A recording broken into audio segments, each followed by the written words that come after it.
It's gonna go a little ways. Come on, I just need to know you're there. Let's go together. All right, here we go. Ready? All right, Little Red Truck says, let's roll. Are you ready? Come on. Good dogs. It's been making me think of this song that I wrote a long time ago. And it goes like, slow down your life. Take a deep breath. Sit back and rock easy. Slow down your life. Sit back and rock easy now. I said, slow, come on, you know. Oh, I don't know when this is gonna get fixed. November 7th is when this road got torn up, and you guys ain't fixed it yet. It's January 2018. Hello, are you watching this? Come on. Here they are right now. They're from Corpus Christi, Texas. The Pozo Seco Singers. Welcome. She walks kind of easy.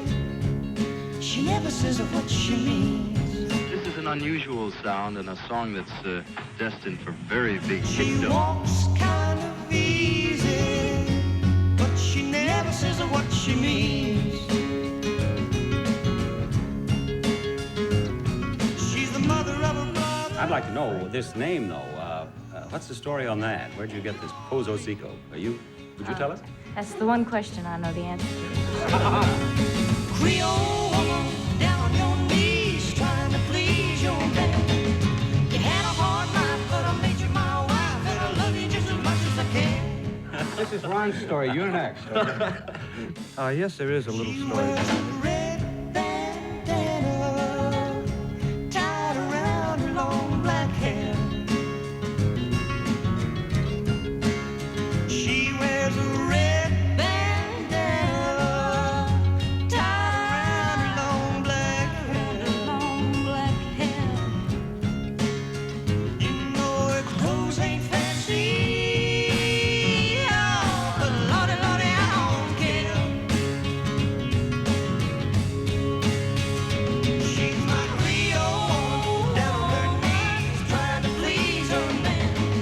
She's had a hard time, but I made her my wife. I love her just as much as I can, and I can. Love her just as much as I can, and I can. Love her just as much as I can.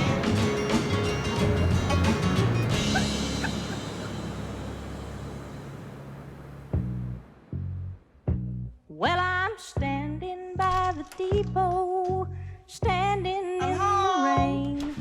Hey, sis, come on in. Town forever. It was this action. I went Oh, you picked up the weights. Oh, yeah. I saw these weights on the floor over here, sis, and I go like this. I go like, oh, that's cool. Sis is like lifting weights. So I go like this, and I go.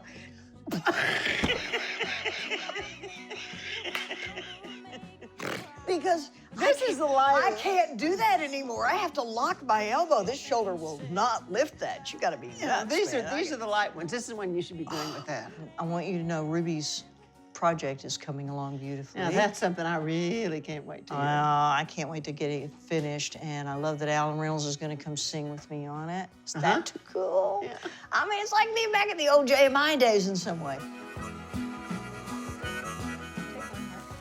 So Kathy Harrison and I went to Ray High School, both graduates in '65, and back at that time, she and a few of her friends became fans of the Pozo Seco Singers, the group that I was in back in my high school days. And that's where we first met.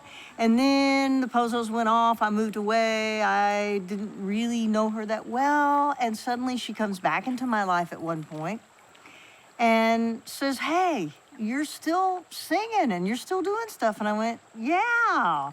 Everything seemed to just happen very quickly once we reconnected after so many years, and the music was really our bond to start out with.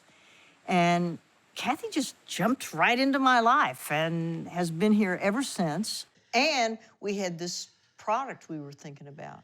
All these products. We were just in the dreaming phase. Now we were Right. talking about, wouldn't it be cool to have a record company? Right. You know, you think we were 30 or something, and we were like 60. Wouldn't it be cool if, or Yeah, 60.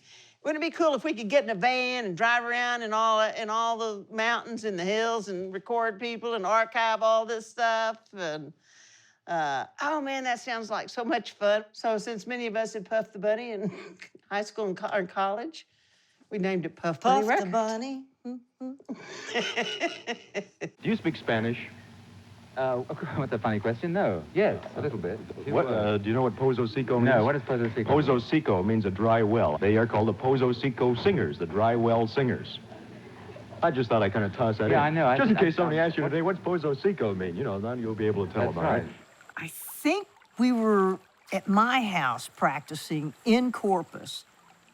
Donnie and Lofton and I, we were practicing our folk stuff. When y'all were rehearsing, We're looking at you through the blinds. we were outside the window looking in. I think we were probably in cutoffs and barefooted. You know, and y'all laughed at us and told us to come in. And so we were just, you know, y'all were like stars and we were like fans. Here they are right now. They're from Corpus Christi, Texas, and this is called Time.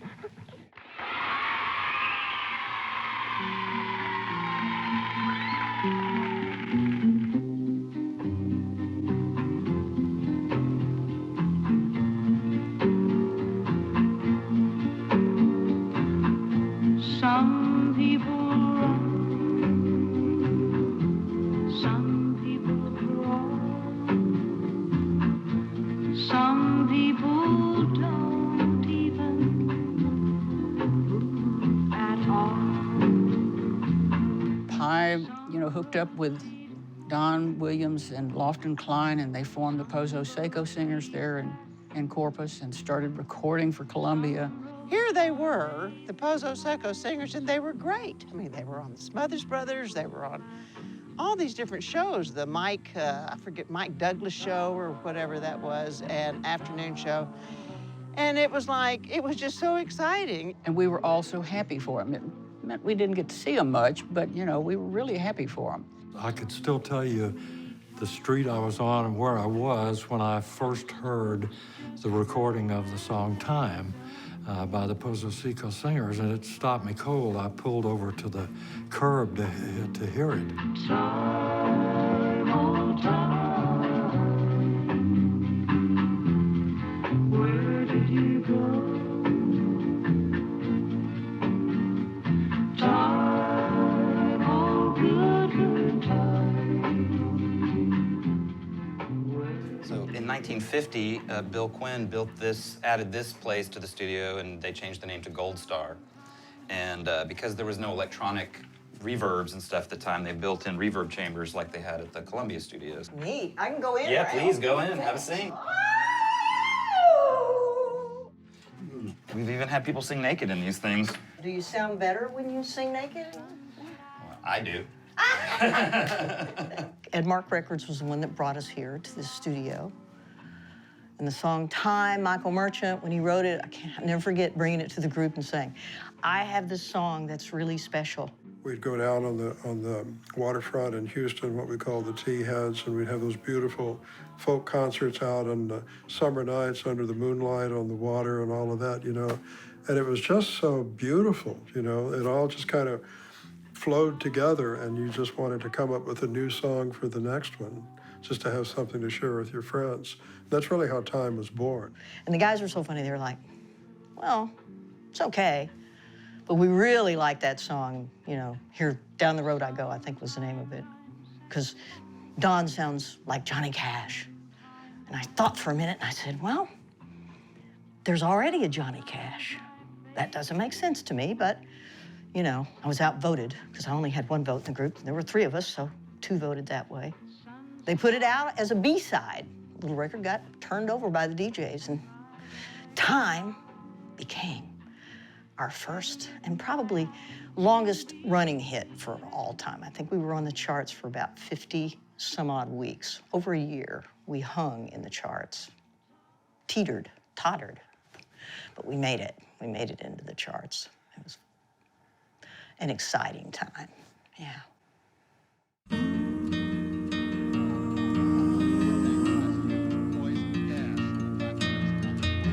Johnny, run to the window.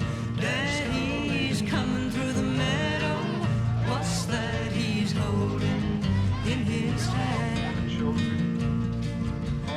Charlie, it looks like a present for you.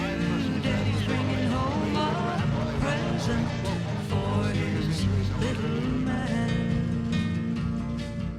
We were such green kids. We didn't know anything about anything. I mean, Don was about 27 or 28 at that time, and I was just about 19. I don't remember how old Lofton was. And Don, being the oldest in the group, I think right from the beginning, seemed to be the one that Lofton and I looked to, in a way, be the emissary to talk to whoever needed to get talked to.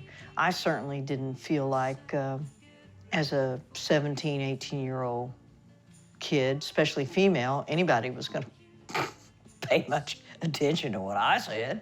The guys took up the slack for me. You know, Lofton would sort of be protective, and Dom would sort of do the business. He'd wake us all up to get on the planes or be someplace the next morning. He'd be the first one up and call everybody, "Are you ready? Let's get your bags."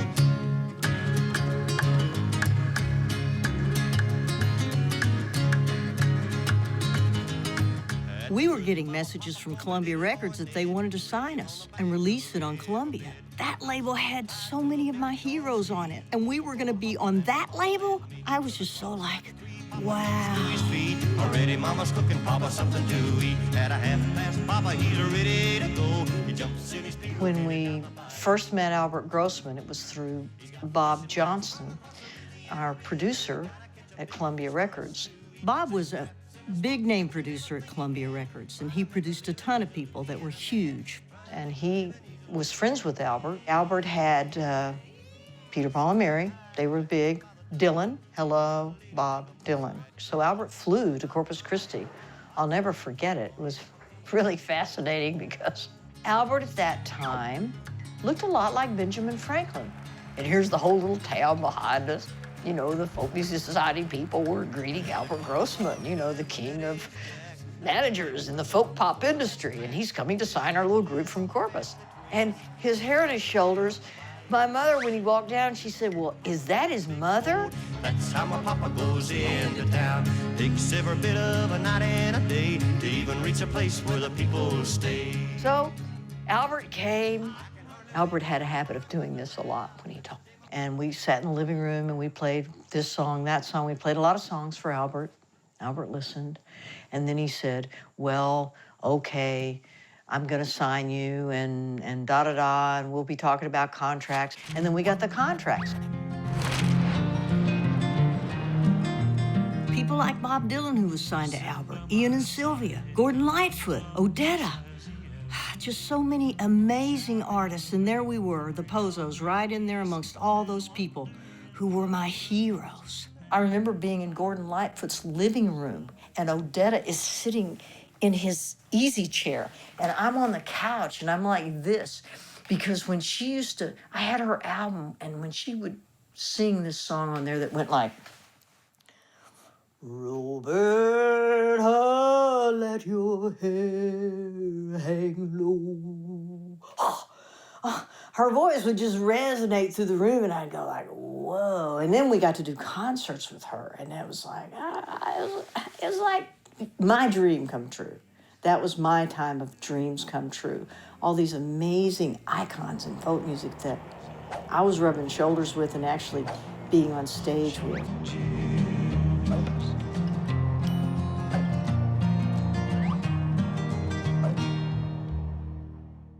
One day when we were in New York, I got called into Sam's office, and I've been trying to remember Sam's last name. I do think I'm right, Sam, that was your name. And Sam said to me, "You know, you could go out on your own. You could really do this. Columbia would back you. We would back you. You don't have to be, you know, with these two guys. We would support you there." Basically, it was kind of that kind of conversation. And I remember sitting there for a minute. I was about 19, I guess, when that happened. And we had hit records with Columbia, and we were traveling around, Lofton, Donnie, and me. And I thought, that just doesn't even feel right to me. So I looked him right in the eye and I said, "Well, why would I want to do that, man? Like, I got here because I had these guys on each side of me, and it was like one for all and all for one. Why wouldn't I continue that way? I do know that the same thing happened to Janis Joplin when she came into Albert's stable and he signed her. I remember when she left the group. It broke my heart because I felt like when I met all of them in New York that they really were a team. They were the same kind of team that we were as a folk group, and that those guys really took care of her. I watched it when they would be around her, how they all just would, what do you need, Janis? You know, I'll take care of that. Okay, well, it was just, and that was what I felt, having a couple of guys, you know, you're a woman on the road, just feels good to have guys that help you out. They're bigger than you, they're stronger than you. It was great. It was a great feeling. So I didn't want to go without that. And I think it was a mistake for them to talk her into, you know, leaving the group behind. I thought that was a big mistake.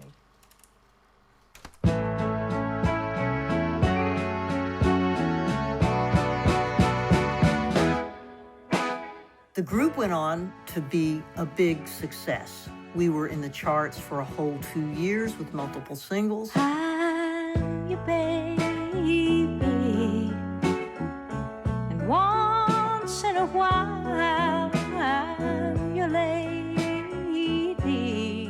I don't know what would have happened had I gone out on my own, but I did not always agree with the opinions around me. No.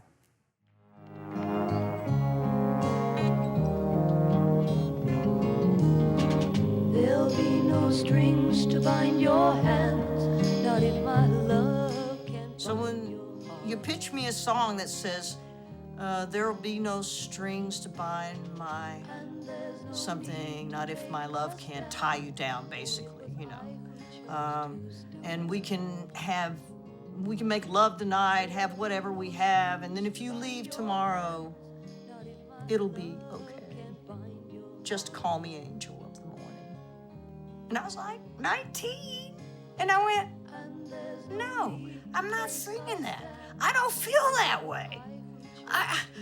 That sounds like a woman who is not only a victim, but allowing herself to be a victim and is telling you that it's okay that you make her a victim. I don't know. I could not do it.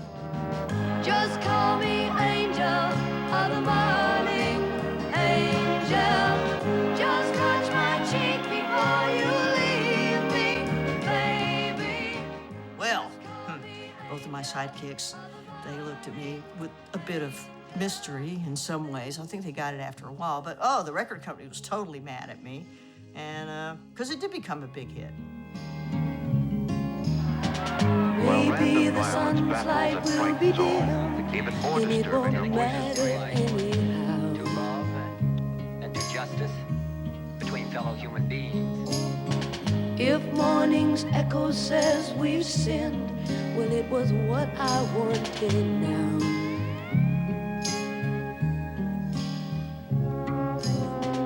And if we're If I ask you questions out of the blue about, say, John Denver, you tell that story and Sean picks it up. Is that okay with you? So which John Denver story is this? Well, how many you got? You mean like cutting jet plane? Yeah. Check that list. Could be a time for a little sangria over the rocks. I also have beer. I have an IPA. I have a very low gravity IPA of 4.7, which is really mild, but it's a nice IPA. I think more of a sangria guy. Okay. I know I got 3 sangrias. We're on it. The night that we had heard Jet Plane and John had been in and out of the office, and we all decided to go to dinner because we had a session that night. We were going to cut Leaving on a Jet Plane. And John went to dinner with us, and I think we probably had maybe a couple of too many cocktails together. And we get to the session, and I'm rocking and rolling, but I'm having a little trouble staying on pitch.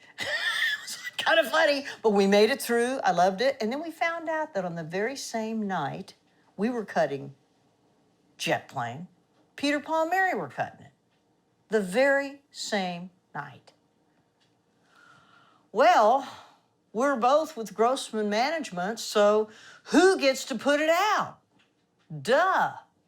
Peter, Paul, and Mary. Mary Travers, who, I mean, come on, it's the ultimate version of it, I will say that. Mary just sang the stew out of it, and she made it her song. Have a sip there, bud. Sean, you're not drinking enough.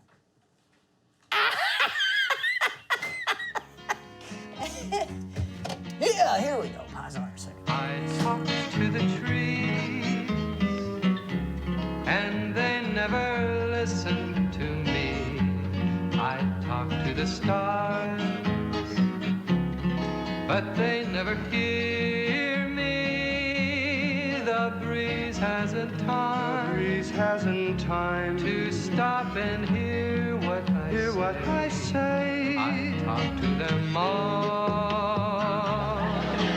in vain. Stupid song. What did you say? Stupid song. Pick a real nice time to tell me about it. I wanted to surprise you.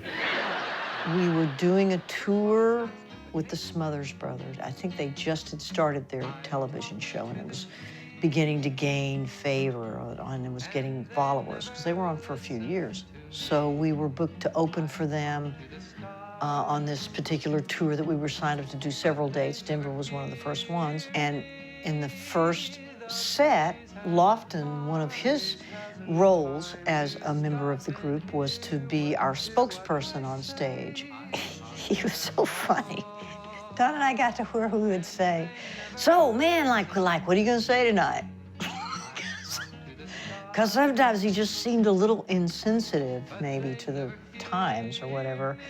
And he ended up that night in the first set telling a joke that it perhaps implied that a very famous singing artist might be a person who preferred someone of the same gender as a partner. Let's put it that way, gently if I can. It wasn't nearly that nice. And the word came down the next morning from Tommy Smothers that we were off the tour. It wasn't how we wanted to present ourselves as a group, and basically we were getting a lot of pressure from the people who were putting in time and money to make this group successful. So we had to go and tell Lofton that we felt like, you know, he needed to leave the group.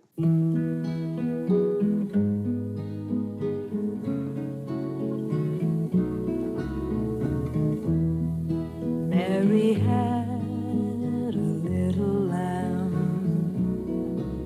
To me, Ron Shaw added class to the Pozo Seco Singers. He raised us, I thought, sort of elevated us in regard to our audiences and our ability to actually entertain more people. And every story ended with happily ever after. I remember feeling that I'd be safe if I didn't step on a crack. The days when the sun was up ahead and the wind was at my back. I loved singing with him. He just popped right in there to that third part harmony with us, and to me was a real natural in that way. Tell me, dear,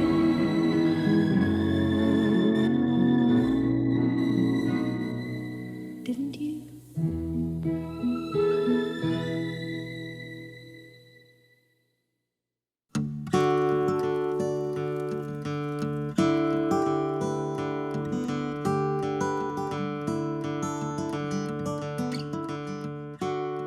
I don't know how you do it. It's been so long since I've seen you, and you just look the same. You haven't changed either. Really? Really? That's why I love you. Well, I guess we've changed a little bit since those days when we could leap through hoops, it seemed like, catch planes at all hours, be exhausted, and just keep going on the road. We did too. We did. It was wonderful. They don't talk like that anymore. Come on, that's what you told me. That was one of the first things you told me. Now, if you go up to Maine, this is what they'll say to you. Can't get there from here. It's just funny. When Lofton left the group and you came on board, I'm trying to remember now who it was that connected you with us. Was it Milt? Milt and maybe, what was his name? Grossman? Grossman. So Milt Oken and Albert Grossman knew each other. That's right. And Albert was our manager, and he knew that we needed a new third singer, and you came. And wow, I loved it from the beginning, because finally I felt like we had a kind of a spokesperson, because Don and I seemed to be the lead singers in the group, and we weren't much on really talking a lot in between songs. I felt like during that period when it was you and me and Don that we did our best performances. I think we did. We sang the best. I love the album that you were part of, that last album that we did with Elliot Mazer that was released by Columbia. It was just our finest time of work was when you were with the group. We did that wonderful album, Shades of Time. You're on that, ooh-wee, ride me high, tomorrow's the day, my bride's gonna come. Oh, we gonna fly down in the easy chair. Oh, I love that song. I can't remember the rest of it now, but that was a good one. Ride me high, tomorrow's the day, my bride's gonna come. Too much fun, I can't help it. We just always have too much fun. Easy chair.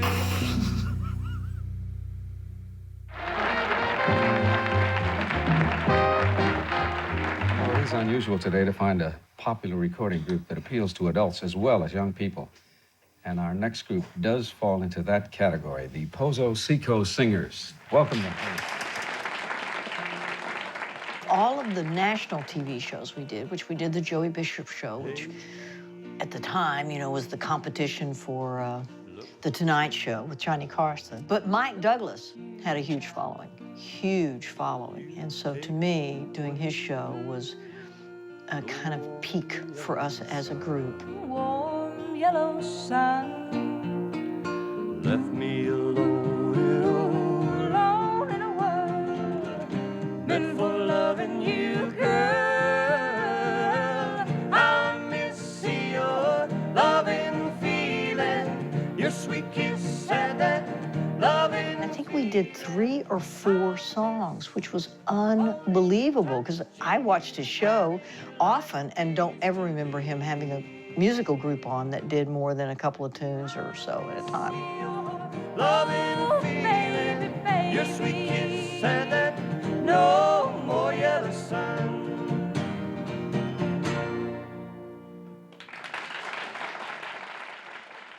I enjoyed you young people very much, and what should please you more than that is that Roberta Peters had some very nice things to say about your singing. I'd like to know this name, though. What's the story on that? Where'd you get this Pozo Seco? Would you tell us? That's the one question I know the answer to. It's my turn on this one. It's the sort of a colloquial term that comes around the South Texas Mexican border area, and it means dry well. Ah, now we're back to Brownsville. I mentioned Brownsville earlier, you see? Yes. Across the border from Matamoros. Right. Yeah. Is that where you're from? Corpus Christi's only about an hour and a half from there. Yeah. It's Yes. very close. Oh, you're from Corpus? I'm from Corpus, and Don is from Corpus, and Ron's from New Hampshire. I was stationed. That's about as far apart as you can get. I was stationed at Corpus during World War II. Isn't that interesting? That I was, I mean. No, it's a nice town. Well, how did the group... Yeah, I was going to say, you have to ask one more question. There you go. Now, all you can do to kill the whole thing is say, I don't know that story. Well, it all started at a kind of a hootenanny type thing at one of the local colleges back home. Mm-hmm. And we were practicing backstage before we went on and got together and liked the sound and each other. And so we decided we'd stay together. Yeah, but a girl that pretty, whether she sounded good or not, you would have hired her, wouldn't you? Right. I thought that was turkey trot.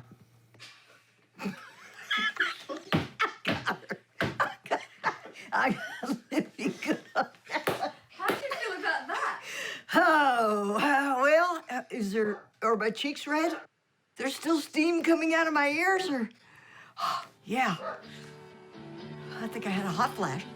Maybe the men aren't ready for it, but the revolution is on. What is important is that the world is changing and that women at last are awakening to the fact that they have a right and a duty to enter into the world and change it. Women, black people, Puerto Ricans, Mexicans, and all the minorities, that all of us must stand up together and say no more.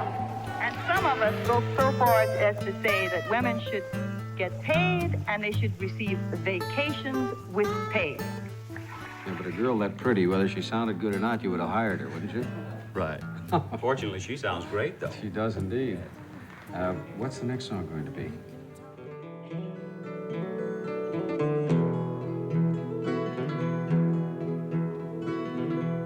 Walk me out in the morning dew, my honey. Walk me out in the morning dew today. Can't walk you out in the morning dew, my baby. Our version of Morning Dew on that show just still gives me chills when I see it. I love the way we sang that song. All the people gone, my honey. You know, as beautiful as Morning Dew was, it was a powerful song in that it was socially talking about how if the air we breathe becomes polluted, either with radiation or acid rain, we are no more. Everything dies. And I loved that we finally recorded a song and released it as a single that had a very important message socially. Walk me out in the morning dew today. Can't walk you out in the morning dew, my baby.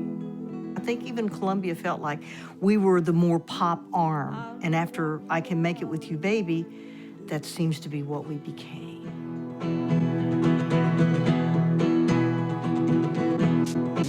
This is an unusual sound and a song that's destined for very big hitdom, if there is such a word. It's called I Can Make It With You. I can make it with you, baby. I can make it with you, girl. I can make it with you, baby. With you by my side. And then nothing happened with Columbia. They weren't supporting us. There wasn't any more calls coming to make another album. So we asked to be released from the label because once Albert Grossman, our manager, signed Janice, that really changed everything in regard to the feeling of support from not only our management, but also our record company. I can make it with you, baby. I can make it with you, girl. I can make it with you, baby. I can make it with you, girl. Those are the Pozo Seco Singers, and I'm not sure how to pronounce it because I hear it's 97 different ways on the radio. That's their version, Jackie Shannon. The decision touches off campus unrest. The National Guard and other law enforcers are harassed by rock throwing and name calling. Chicago wind blows my raincoat collar down. Before things settle down, 400 As I walk down the street with a brown paper sack. Just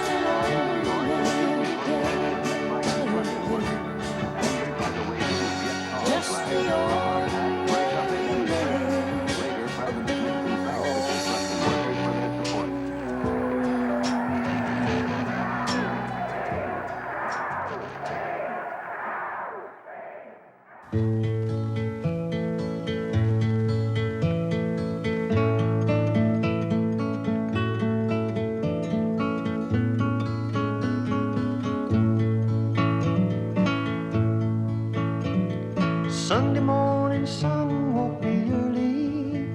I just lay there, being cool. Then I thought I heard my mama call me. She said, "Get up, son.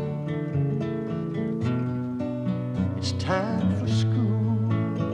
Well, before we left Columbia and our contract, we had one more album to complete. And even though Ron had started the album with us, we were recording it in New York. Halfway through, he left to join his twin brother, Rick. Rick just got out of the Army, and I didn't want Ron to leave.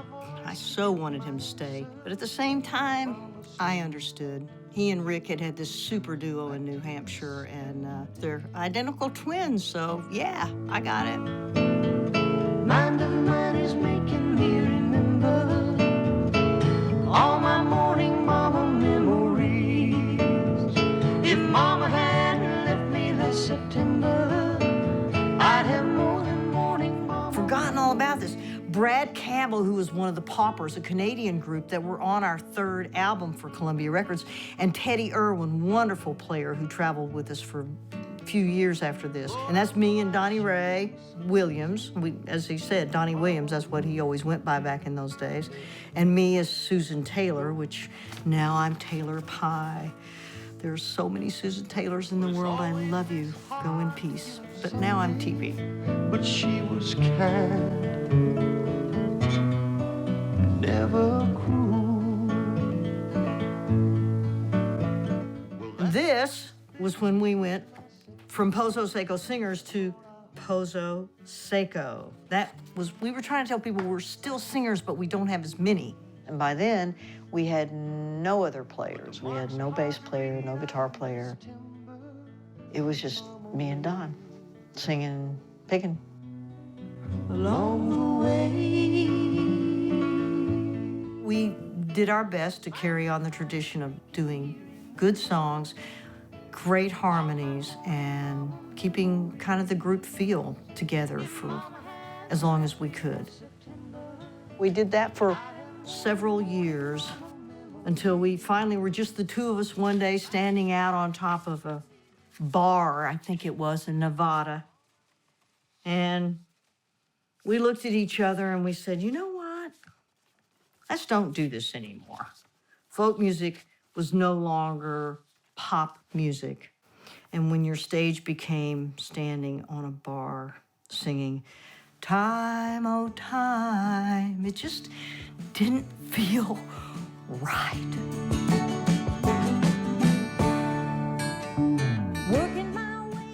I knew that the Pozos had broken up, and Don had moved back to Texas and gone into the furniture business with his father-in-law. Jack Clement had decided to start a record label, and for some reason wanted me to manage it.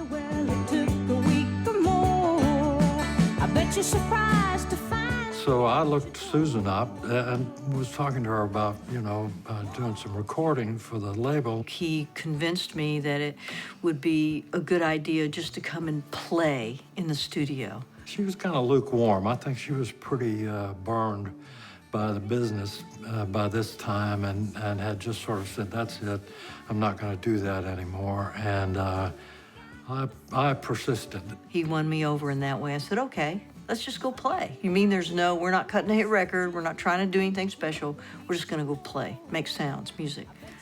And that's how Finally Getting Home album for Susan Taylor happened. won't you take me in if it's just for a while? Feed me on the tenderness of your sweet smile. When Don sent out a flare from Texas, so to speak, said, wow, how can I get back to Nashville? And I immediately called up Alan. She really was urging me to spend some time with him and trying to be helpful in getting him back here. But he thought it'd be about 6 months. I think it was about a month. A month, and he was, here he came. He was there at Pye's place with his wife and children and all his belongings in a U-Haul truck. That was the beginning. For Don. Of Don, but yeah, beginning of Don Williams' return to Nashville. And you actually co-produced some of Don's first few tracks that actually were released. Yes, I co-produced Don's first 5 cuts that we did in the old Jack Trax studios. We sort of did it just like we always had done it in the Pozos. I think out of the 5 things we cut on him, 3 charted. I guess there's not much I can do or say. Saw my baby with another guy today. Bob McDill and I had cut an album. Both of our albums were out there, but we were more folky, so things weren't happening for us in the same way they were starting to happen for Don. So I said, Alan, I'd really like to go to New York and find myself. And I know things are busy at the label right now, but Don's record's getting some airplay and mine's not doing so well. And I feel like I need to go to New York and really find me as a musician and a writer.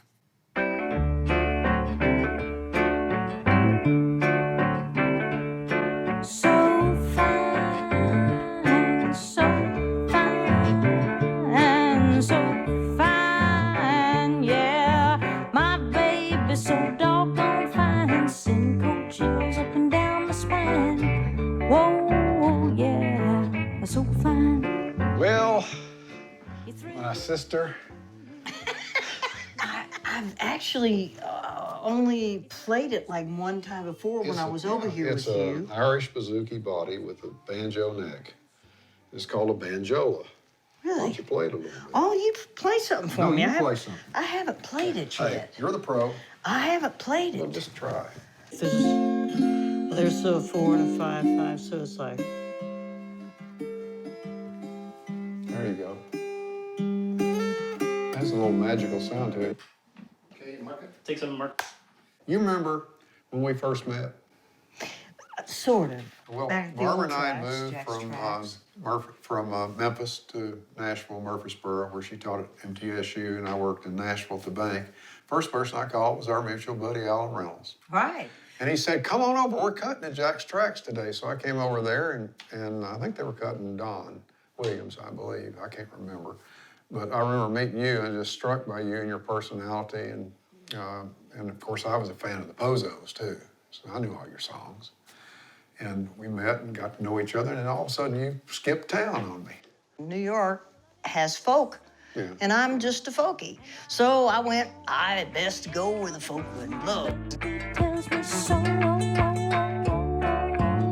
so fine, yeah, so fine, yeah. Did you go down and play the Gaslight? Oh, I and met all that? Mike Porco at the Folk City. Folk City, Played Gardens at Folk Folk City, City. Met Jack. I met Jack Hardy. Got to sit in his presence and see him. It was just a really great time. So fine, yeah, my baby's so doggone.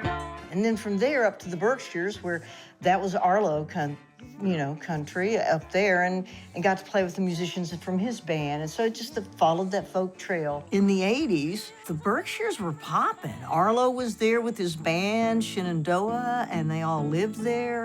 And then Grover and I got to be pals, and we started working together and writing together and doing stuff and doing shows together. And it was really a hotbed of folk songwriter performers. They introduced me to good places to play, like the Red Lion Inn. And the first time I walked into the Red Lion Inn, saw their poster, Taylor Pye performing on this day, I went, yeah, I kind of like this person. And after that, I think I just kept wanting to meet Taylor Pye more and more. Still the one on your mind. I was coming in from the Berkshires, you gotta remember, when I moved to Nashville. And I'd, for about a decade up there, just traveled around with my little sound system and pulled in enough money to make a living as a musician. But man, I was kind of tired after that. Trust in the things you're hoping to find. Trust in the things you're hoping to find. One of the things I love about being Taylor Pye now is that I've had a couple of great guitar makers, and the one right now that I'm playing is from Short Mountain Guitars and Doug Spencer, and Doug put a pie on my guitar, which that way I know it's mine.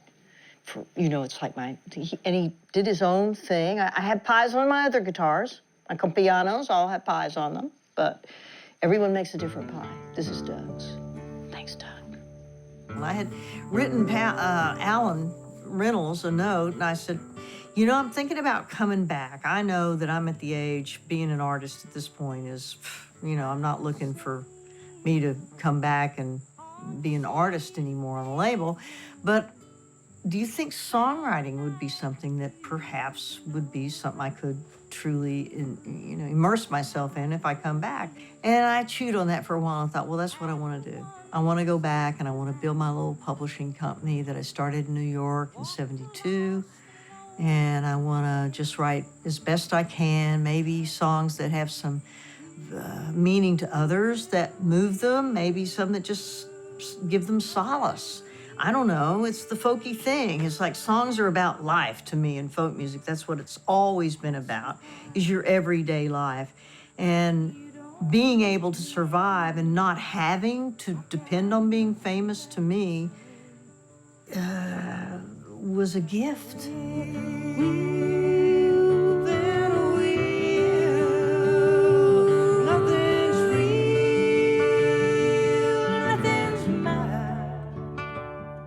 If you become famous in the music business, maybe it's the entire entertainment business, it draws a lot of energy that towards you that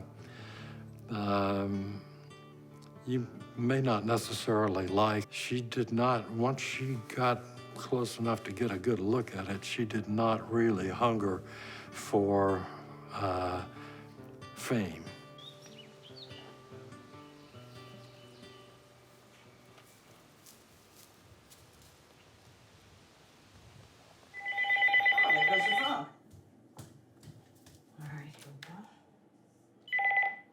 Good evening, Liberty Arts. Yeah, tonight we have here we go. This is Liberty Arts here, and we have a show up and coming. So, bum-ba-da-bum. Time to set the tables up. I'm just gonna read this to you guys now. I know we're not on the air, and that's okay, because this is really for us sort of locally. There is an actual election day, December the 19th. So please, if you don't know about this, inform yourselves, because the only way... Pi has always been very vocal about her political beliefs. Of course, women's rights, hatred of other people because of their race or their religious beliefs or their sexual orientation. Spending time with Pi, either just talking or having a meal together or writing songs together, opened up my eyes a little bit from a little South Mississippi country girl off the farm. And I met this woman who not only had strong beliefs, but was also willing to voice them in front of anybody.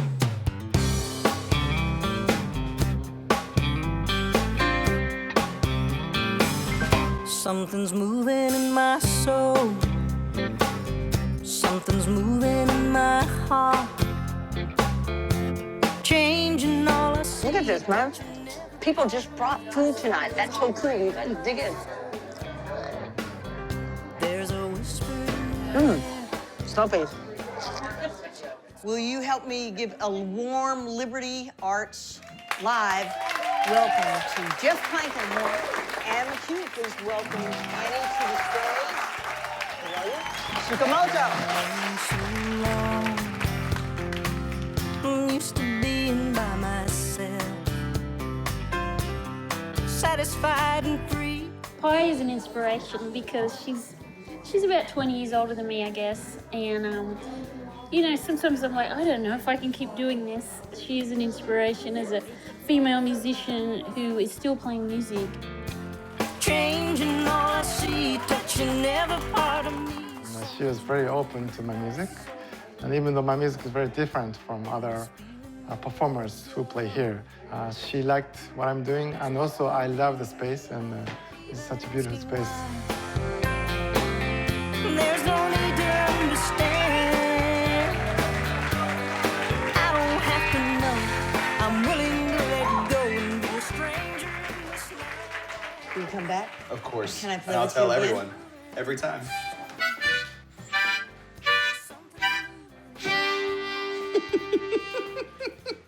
This is what I'm doing on top of Song Swarm album that I put together. There's the new Ruby Lovett project, which I'm so excited about to happen. Then also I have going on right now with, kind of connected with this, is Folk Alliance, alliances coming up. And you know what? I'm about to enter next year my 73rd revolution. So I'm not sure that I need a whole lot more. It's fun though. I love it.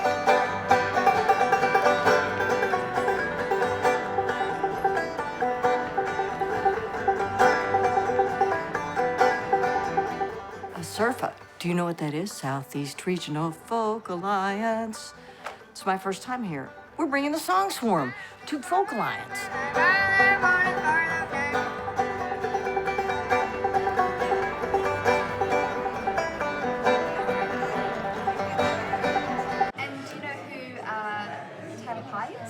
I don't. I've heard her name circulating a lot. This is the moment we've waited for.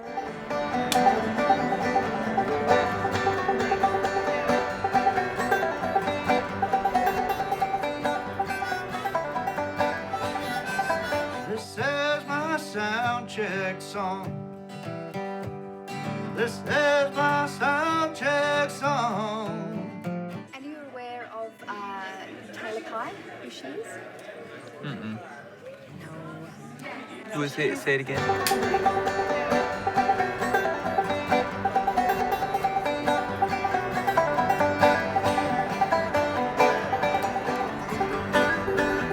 Ain't that catchy, but it ain't that long. This is my sound check song. Do you know who Taylor Pye is? Taylor Pye. That name, I don't know.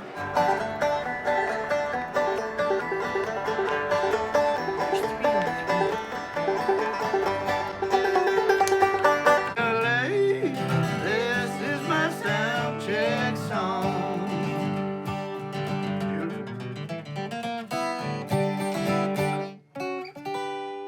Thank you very much. Oh, this is like morning exercise. Lifting weights. Where's my caddy? Oh, caddy.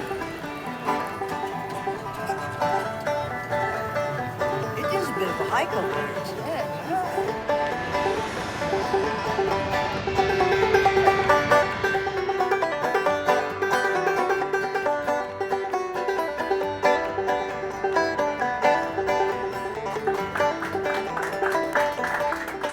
Anybody got time?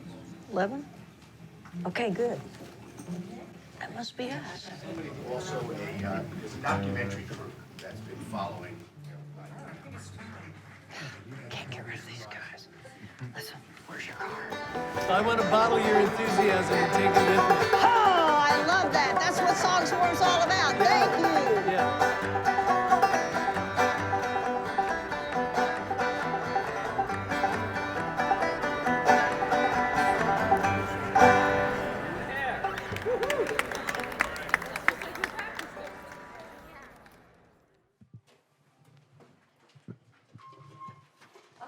The first time that I met Pye was somewhere around 1995, I believe it was, and have written probably some of my favorite songs that I've ever written with anybody. I've written with Pye.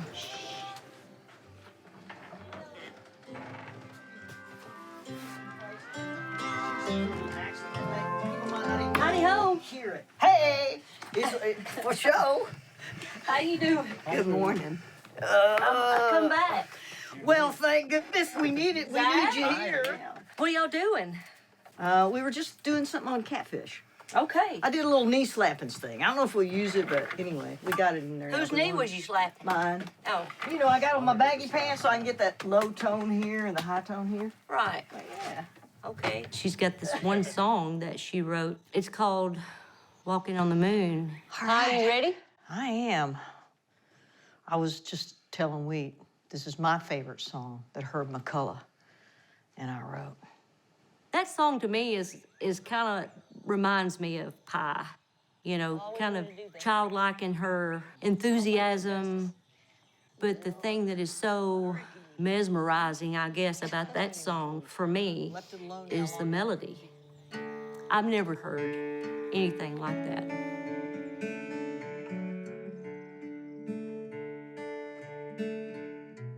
Rolling when you're ready, Pie. Okay, here we go.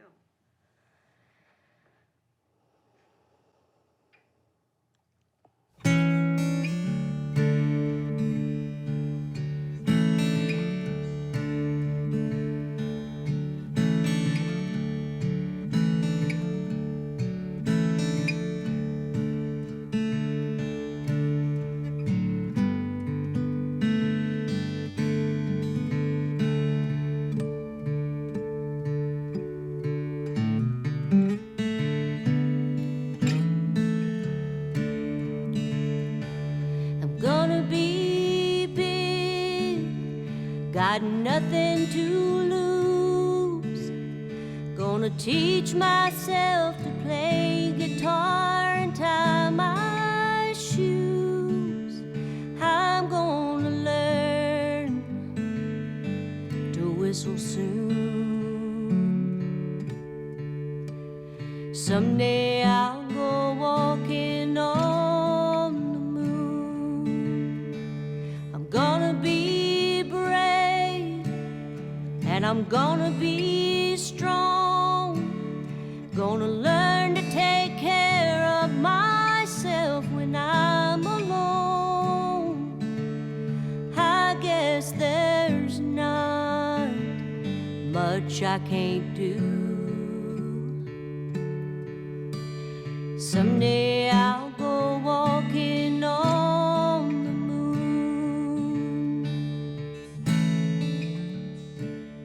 It took me a while to get used to the idea even, because I just don't know why anyone would want to make a documentary about me and my life. I know a lot of very famous people, and I've worked with some very famous people, and I've helped some people become famous.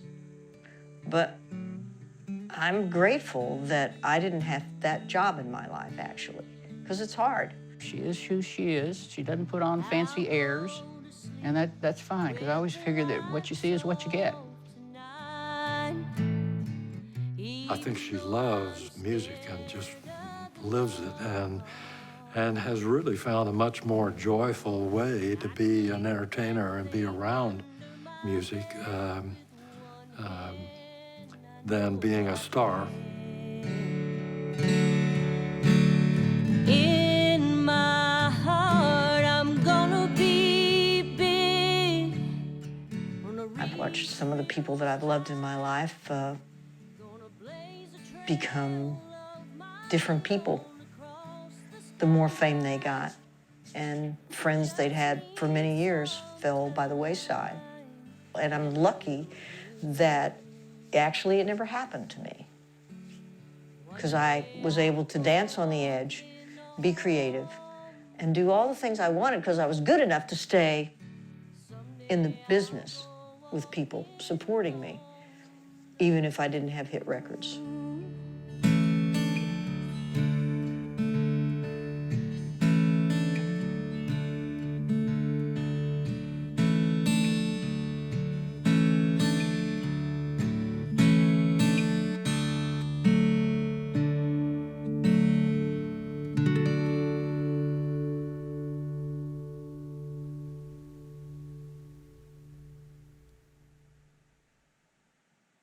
Some of us became more famous from the group, and some of us didn't become as famous, but still stayed within our genre and enjoyed success in other ways. And that's been a mitzvah for me in my life, that I've been able to have a life that is like paradise and exquisite because I'm nobody famous. Yeah. I like it.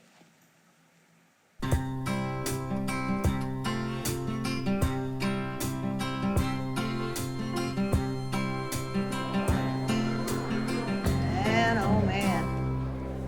To feel feel this whole room love that you're singing Peter, Paul, and Mary songs, Dylan songs. That was the age of it. It was the age of folk music at its height. 1960, that was 1964. Then I started a folk group, and we had folk, and I was one of the original members of the Corpus Christi Folk Music Society. We brought Peter, Paul, and Mary to town, but I was a kid. So you got to meet Peter, Paul, and Mary? Yeah, oh yeah. I actually our group ended up being with their same manager, so not only met them, but we performed with Odetta on stage, Gordon Lightfoot, all the greats back in those. We were folk. Let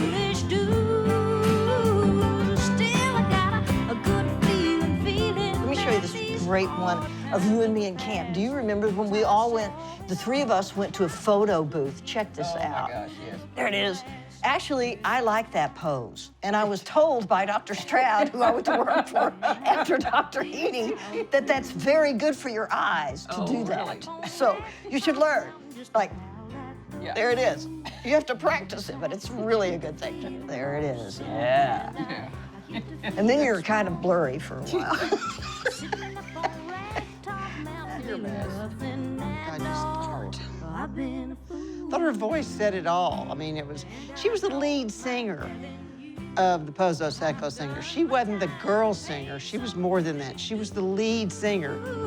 Still, I got a good feeling that these hard times will pass, 'cause I saw it all. When I moved here, everything just like went pow. Yeah? And before we knew it, bam, we were going out of here. And I always particularly loved the last line, because you remember you wrote more than the three verses that the wrote more Pozos than the did. ones we So it was sang. hard for me to choose which three verses to do, but I picked them out really for my own personal feeling of life. And that line of, at midnight, I'm in between and wondering why. I'm going home to Dixie, and it's gonna be all right. And when I'm gone, We've got two invoices for the Rolling Stones, Lightning Hopkins, in the 70s for sessions here. We can't find the tapes. You don't suppose they got put in the wrong box? I don't know. I've done my time and paid some foolish dues. I had never heard of the Pozo Seco Singers, and then she went on to tell me that Pozo Seco means dry well. And,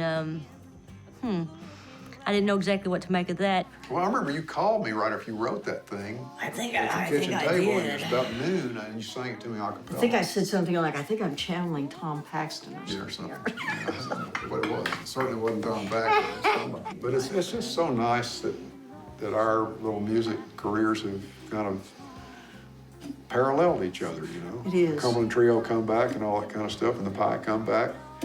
All happened about the same time. Time, oh time, where does it go? Oh, time. Where did it go?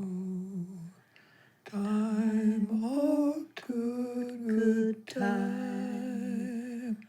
Where did you go? Horse, duck. Horse is a duck? Quack.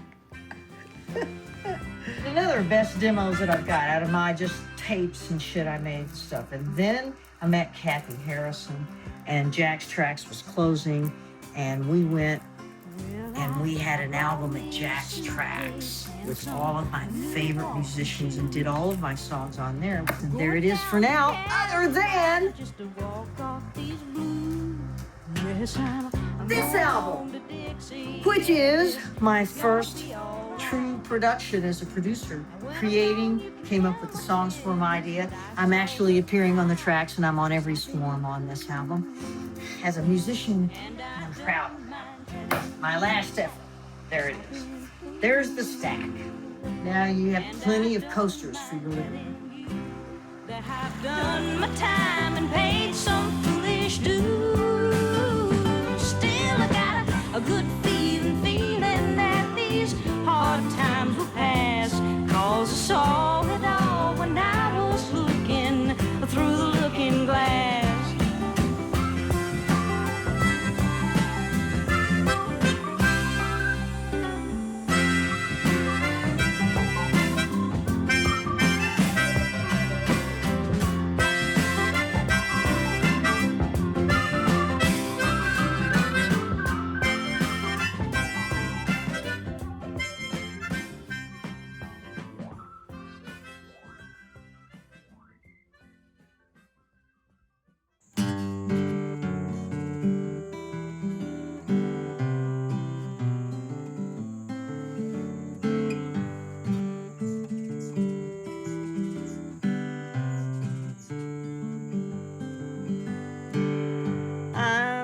nobody famous. You wouldn't even know my name. I follow the hand that's given the band in search of wealth and fame. No, you couldn't know me. I've never been here before. I offer my tunes in corner saloons and exit through the alley door. You say it must be wonderful to travel from town to town, but if I could choose, I'd hang up my shoes and think about settling down. 'Cause I'm an unknown rambler, I never get the bigger pay. Yeah, but if I can make you smile, I'll linger a while, and tomorrow I'll be on my way. 'Cause I'm nobody famous. I'm nobody famous, no, no, no. I'm nobody famous, and you wouldn't even know my name.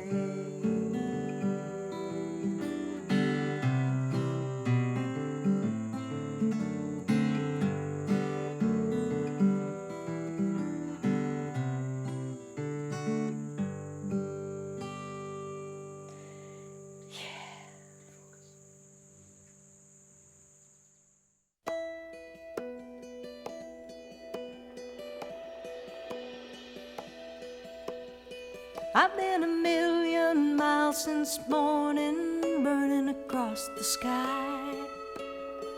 I watch the sun rise in my window from the moon's dark side, racing through oceans of stars back to you. Leave on the light tonight, leave on the light, I'm headed for home base. Leave on the light tonight, leave on the light, leave on the light. Granddaddy drove an 18-wheeler, my daddy learned to fly. Traveling blood runs in my family, I chase the satellites. Mission